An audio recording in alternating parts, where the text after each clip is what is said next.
bonne année, et la santé surtout. Pour les jeunes communistes du Loiret, l'année 2014 a été une nouvelle année de lutte et d'organisation de notre mouvement. En effet,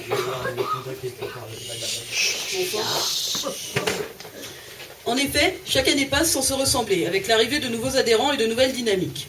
L'année dernière, nous avons soutenu les candidatures du PCF pour les municipales, et nous avons vu 5 de nos camarades, des jeunes communistes, entrer dans des conseils municipaux.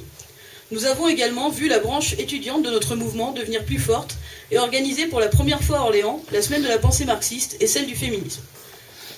Nous nous sommes également mobilisés sur les questions internationales, avec la Palestine, où nous avons aidé à l'organisation d'un tournoi de foot en faveur du projet Bardala, mais aussi à une campagne pour faire de Marwan Barghouti citoyen d'honneur des villes du Loiret.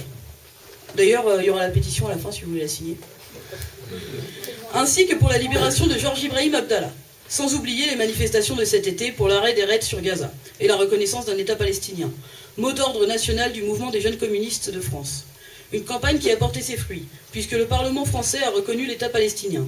C'est à nous maintenant de faire progresser cette campagne pour que la France reconnaisse enfin la Palestine. Vous faire la liste complète de nos activités pour l'année 2014 prendrait vraiment trop de temps.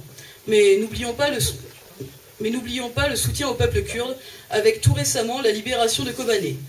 Enfin, 2014 a été une année importante pour les jeunes communistes du Loiret, car nous avons pu, grâce aux souscriptions, permettre à notre camarade Victor d'aller en voyage de solidarité en Tunisie, ainsi qu'à Charlie de se rendre au stage lycéen, ou bien à Dorian de profiter des formations du camp d'été.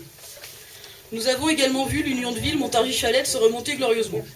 Mais 2014 était surtout une année de congrès, avec notre congrès local et la réélection totale du bureau, qui présente maintenant Dorian à l'organisation, Bettina à la trésorerie, Édouard à la communication, Pierre pour le secteur de Montargis-Chalette, Victor pour les étudiants communistes et moi-même comme coordinatrice départementale. Mais aussi le congrès national, où 5 d'entre nous ont pu monter à Gennevilliers et débattre des textes de notre organisation. Suite à ce congrès, Victor a été élu au Conseil national de l'UEC, où il retrouvera Élise qui a été réélue. Nous gardons également Mathilde, moi, au Conseil national de la JC. 2015 s'annonce tout aussi mouvementé. Nous n'avions pas eu le temps de nous remettre des faits que des hommes tentaient de s'en prendre à la liberté d'expression, laissant la porte grande ouverte aux amalgames et à ceux qui les véhiculent. Mais nous serons là, face à eux, car notre devoir est de lutter contre la haine et les réactionnaires en tout genre. Il y a aussi eu de grandes nouvelles, comme la victoire de Syriza, ou comme je l'ai dit plus tôt, la libération de Kobané.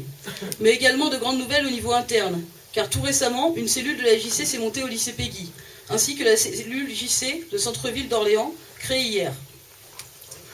Cette année, nous renouvelons bien entendu notre soutien et notre participation auprès des listes, des camarades du parti et du Front de gauche pour les élections départementales. Et sinon, il y a 10 ans, Mathieu Gallois remontait la JC dans le Loiret. Il y a 10 ans, je voulais adhérer, mais je ne trouvais pas la fédé. Du coup, j'ai attendu 2 ans avant de trouver. Cette année, les jeunes communistes du Loiret ont 10 ans. Alors, bon anniversaire et bonne année à tous. Et comme le disait Jean-Pierre Timbaud, vive le prolétariat international.